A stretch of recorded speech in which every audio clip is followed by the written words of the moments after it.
Halo, Assalamualaikum warahmatullahi wabarakatuh. Kembali lagi dengan saya Bagas Rahman Gumelar. Jadi di sini saya akan mempresentasikan kembali tentang materi yang telah diberikan oleh Bapak Sandi Nasruddin Wibowo tentang mengenai budaya manajemen pengetahuan organisasi. Baik, jadi di sini saya akan menjelaskan tentang budaya manajemen pengetahuan organisasi. Untuk materi yang pertama yaitu tentang konsep budaya manajemen pengetahuan. Jadi di sini tuh ada 2 poin. Yang pertama yaitu budaya sebagai kompleksitas asumsi, tingkah laku cerita, mitos, metafora, dan berbagai ide lain menjadi satu bentuk menentukan apa arti menjadi anggota masyarakat tertentu.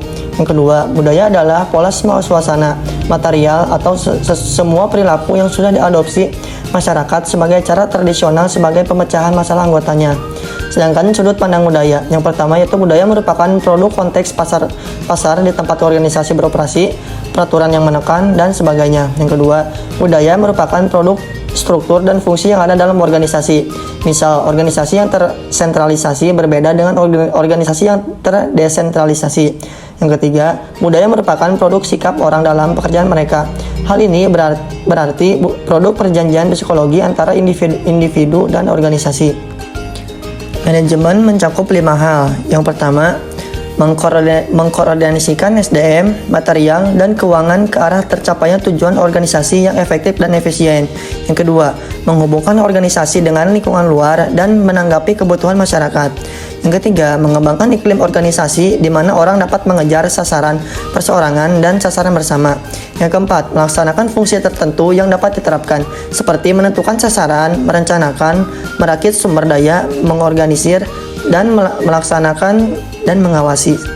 Yang kelima, melaksanakan berbagai peran antar pribadi internasional dan memutuskan. Pengetahuan adalah keseluruhan kognisi dan keterampilan untuk memecahkan masalah dengan kapasitas melakukan tindakan efektif, efisiensi, dan rasional.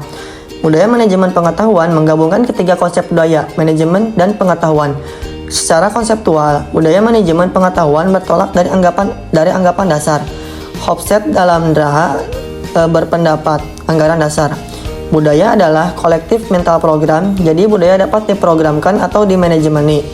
Yang kedua, nilai bisa berubah dan budaya bisa berubah atau diubah.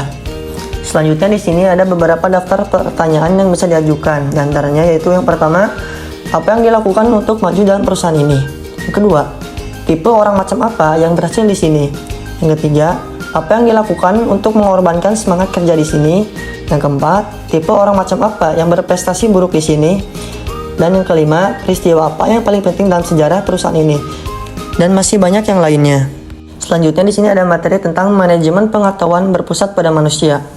Manusia sebagai individu mempunyai perilaku individu dalam organisasi membawa ke suatu tatanan, kemampuan, kepercayaan pribadi, pengharap, kebutuhan, dan pengalaman masa lalunya. Perilaku individu dalam organisasi menawarkan tantangan dan kesempatan bagi manajer. Kemampuan dan memperbaiki kualitas individu dengan menunjukkan manajer bagaimana memberi kuasa orang-orangnya merancang melakukan perubahan dalam organisasi. Pengetahuan sebagai besar berada dalam kepala manusia dalam bentuk tacit knowledge, bukan di sistem informasi yang canggih. Salah satu pendekatan yang berpusat pada manusia dengan menumbuhkan budaya kondusif terhadap berjalannya proses dalam manajemen pengetahuan. Selanjutnya ada materi budaya sharing pengetahuan. Inti manajemen pengetahuan adalah knowledge sharing atau knowledge transfer.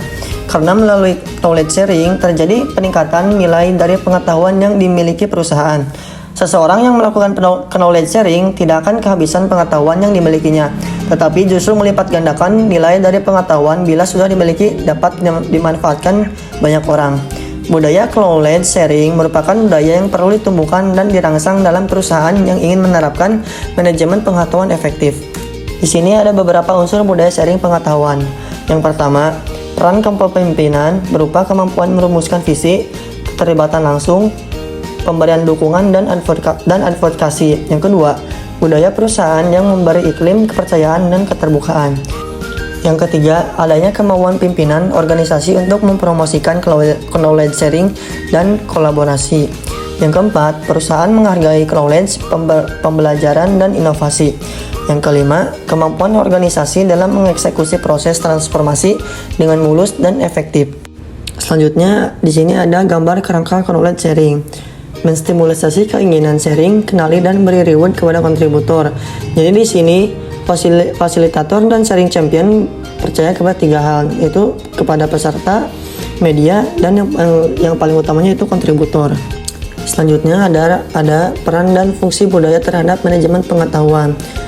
Di sini ada beberapa gambar komponen nilai-nilai inti, yaitu yang pertama leadership, kedua sense of direction, yang ketiga climate, yang keempat positive teamwork, yang kelima value system, yang keenam enabling structure, yang ketujuh appropriate competence, dan yang terakhir ada development individual.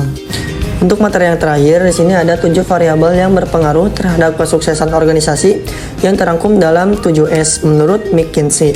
Yang pertama yaitu ada struktur, yang kedua sistem, yang ketiga strategi, yang keempat skill, yang kelima staff, yang keenam style, dan yang terakhir adalah shared value. Oke, mungkin itu saja materi yang dapat saya sampaikan. Kurang lebihnya saya mohon maaf. Wabillahi taufiq wal hidayah. Wassalamualaikum warahmatullahi wabarakatuh.